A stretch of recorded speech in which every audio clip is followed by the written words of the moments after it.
prospettiva attraverso la quale noi vediamo il resto del mondo. Ora, io ho la sensazione che noi sardi vediamo questa dimensione e questo potenziale delle arti e della creatività, in questo senso,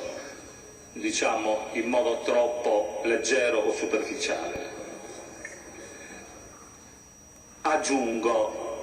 che ultimamente i rapporti anche economici sulla situazione sarda e in particolare sul turismo ci fanno capire quanto sia importante l'arte nella capacità sua di attrarre un pubblico turistico, di attrarre investimenti, di attrarre visite e di mettere in moto l'economia. Ora, io credo che questa amministrazione, che si vorrebbe caratterizzare per un'attenzione particolare a questa dimensione, lo faccia troppo poco. Noi, gruppo Sovrania, purtroppo abbiamo dovuto anche quest'anno dedicare tutte le nostre risorse finanziarie, tutto il nostro spazio emendativo alla correzione di alcune diciamo, di queste iniziative che stanno racchiuse principalmente all'interno di questo articolo 6 e che riguardano le arti e la lingua. E l'abbiamo fatto perché crediamo davvero che questa sia una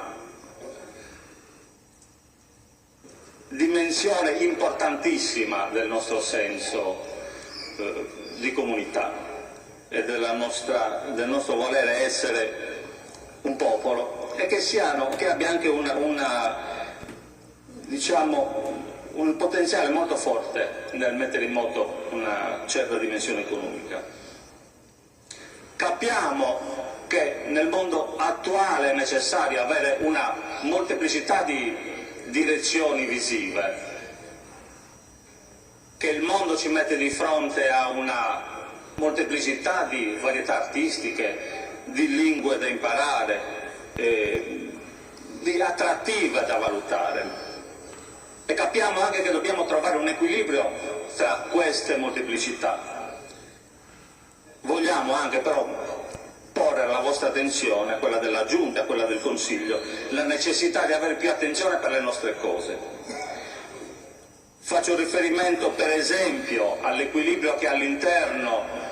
del mondo delle compagnie teatrali si deve trovare tra le grosse compagnie che acquistano degli spettacoli prodotti fuori dalla Sardegna e quelle magari più piccole che producono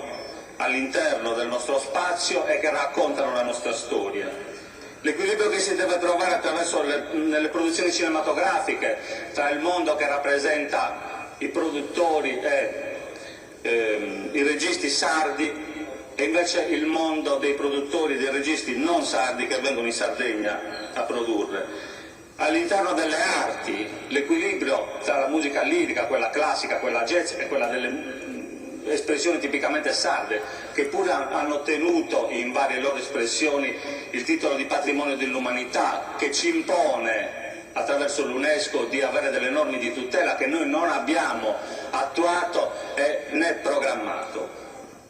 E infine quello della lingua, che dovrebbe essere tenuta in considerazione, che dovrebbe avere una parità di valutazione nei confronti della nostra